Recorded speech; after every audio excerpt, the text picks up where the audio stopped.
यो पार्टीमा योगदानको मूल्य माग्ने बेला मेरो पनि भएको छैन साथी हो। मैले पनि यो मूल्य माग्ने गरी योगदान दिएको छैन। योगदान त अब दिने हो। यति क्रान्तिलाई पनि परिणाम दिन सकिएनौ भने तपाईँ हामी नालायक भएर निस्कन्छौँ। म यति कुरा भन्न चाहन्छु। मलाई थाहा छैन मेरो यो भनाइले तपाईँलाई सोच्न कति सघाउँछ कति सघाउँदैन मलाई थाहा छैन। तर मेरो चाहना चाहिँ के छ भने यो भनाइले तपाईँलाई सोच्नमा काहीँ न काहीँ मद्दत गरोस्, काहीँ न काहीँ सघाओस् भन्ने उद्देश्यले मात्र म अन्तर्मनबाट केही कुरा बताउन चाहन्छु। जानेर नजानेर रहरले लहरले जे जस्तो कारणले भए पनि हामी आइ त गयौँ राजनीतिमा, चुनावमा पनि उम्यौँ।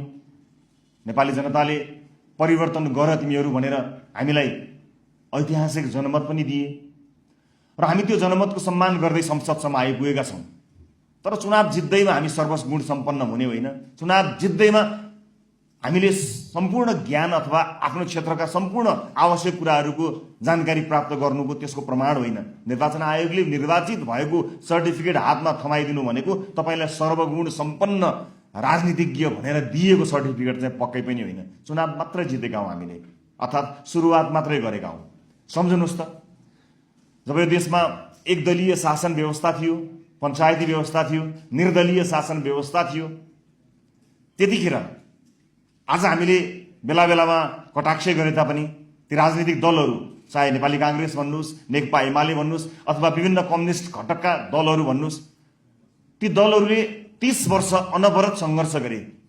त्यस दलका नेताहरूको उनीहरूलाई यो परिवर्तन आउँछ कि आउँदैन भन्ने कुराको कुनै हेक्का पनि थिएन, कुनै अन्दाज थिएन। कति लामो हुने हो सङ्घर्ष उनीहरूलाई थाहा थिएन। निर्वासित हुनु परेको थियो, आफ्ना कलिला बालबालिकालाई छोडेर कतै लुक्दै र भाग्दै हिँड्नु परेको थियो। पढाइको ठेगान थिएन, पढ्ने अवसर प्राप्त गर्नु थिएन, परिवारलाई के खुवाउने भन्ने कुराको सङ्कट थियो। परिवर्तन आउँछ कि आउँदैन थाहा पनि थिएन, तर सङ्घर्ष निरन्तर चलिरहेको थियो। उहाँहरूको जीवन जोखिममा थियो, भूमिगत हुँदै भाग्दै लुक्दै हिँड्नु परेको थियो। 30 वर्ष लाग्छ भनेर होइन, हुन्छ कि हुँदैन थाहा छैन। त्यस्तो शासन व्यवस्था छ, एकदलीय शासन व्यवस्था छ। त्यस्तो व्यवस्थालाई पनि चुनौती दिएर एक दिन होइन, 2 दिन होइन, 1 वर्ष होइन, 2 वर्ष होइन, 30 वर्षसम्म खाने ठेगान नभएको, बस्ने ठेगान नभएको, परिवारको ठेगान नभएको त्यत्रो सङ्घर्ष गरेर परिवर्तनको यात्रामा होमिएका थिए ती दलहरू। त्यस पछाडि सशस्त्र द्वन्द्व भयो। सशस्त्र द्वन्द्वमा माओवादी पार्टीका नेता कार्यकर्ताहरू, लडाकुहरू यो देशमा परिवर्तन गर्छु भनेर दौडिए, हिँडे। उनीहरूलाई 10 वर्ष लाग्छ कि 20 वर्ष लाग्छ कि हुन्छ कि हुँदैन कि केही कुरा थाहा थिएन। तर अनवरत रूपमा राजनीतिक रूपमा सङ्घर्ष गर्नको निमित्त हिँडे। ज्यानको जोखिममा लागेका थिए। कयौँ नेताहरूको टाउकाको मूल्य चढाइएको थियो। उनीहरूलाई थाहा थिएन परिवर्तन आउँछ कि आउँदैन, कहिले आउँछ भन्ने कुराको उनीहरूलाई हेक्का थिएन। तर ज्यानलाई जोखिममा राखेर जुन अनवरत सङ्घर्ष उनीहरूले गरे,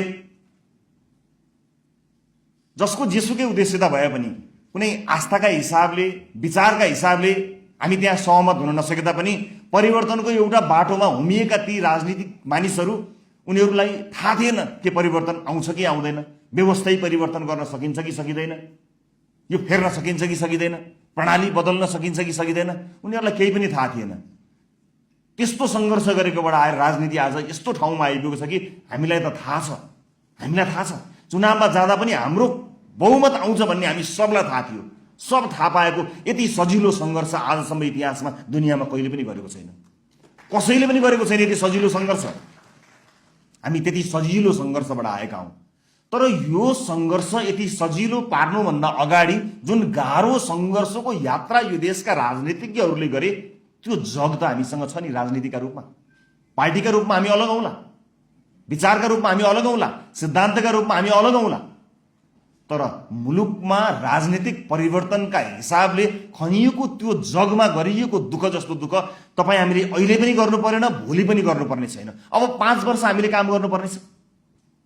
मलाई अहिले पनि साथीहरू कहिलेकाहीँ भन्नुहुन्छ, सभापतिज्यू म त सुरुवातदेखि लागेको, मेरो त योगदान यति छ भनेर कहिलेकाहीँ साथीहरू मलाई योगदानको मूल्य माग्न ढोका ढकाउनुहुन्छ। मलाई दुःख लाग्छ। यो पार्टीमा योगदानको मूल्य माग्ने बेला मेरो पनि भएको छैन साथी हो। मैले पनि यो मूल्य माग्ने गरी योगदान दिएको छैन। योगदान त अब दिने हो।